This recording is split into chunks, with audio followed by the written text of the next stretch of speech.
तौर पे कहा था पुलवामा के बाद में, जब पाकिस्तान ने बहुत बड़ी गलती की है और उसकी कीमत उसको चुकानी पड़ेगी।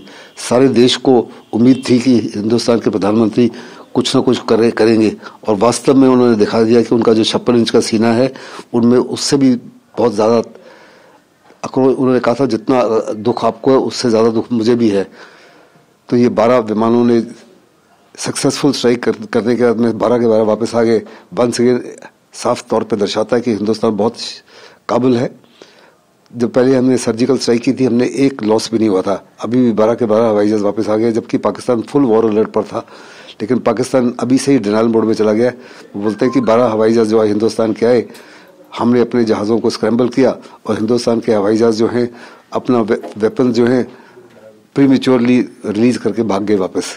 लेकिन जिस तरह की जवाबी कार्रवाई, टेररिस्ट कैंप पर हमला और ये घुस के अंदर हमला करना, क्या बताता है भारत की मंशा को? ये साफ तौर पे दर्शाता है कि पाकिस्तान को साफ तौर पे बता दिया कि जीरो टॉलरेंस है। अगर इस माफी की कार्रवाई करेगा पाकिस्तान तो हम उसको उसके देश में घुस के और बुरी तरीके से मारेंगे।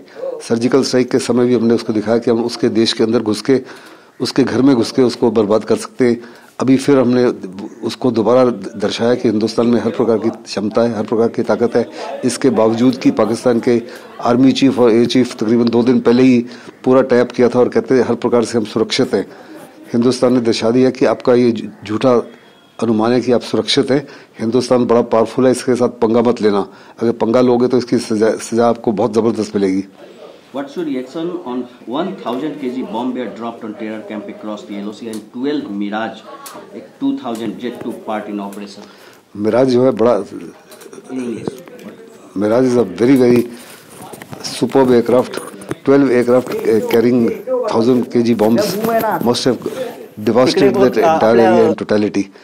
However, Pakistan has gone into a denial mode that Jaish-e camps, terrorist camps, must have been completely obliterated.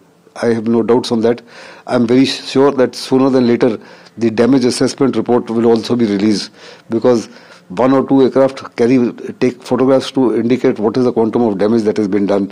And once we release the damage assessment reports, Pakistan's conviction or statements that Indians withdrew after they scrambled their jets would be proven wrong, and we will be able to convince the world that India has done the needful.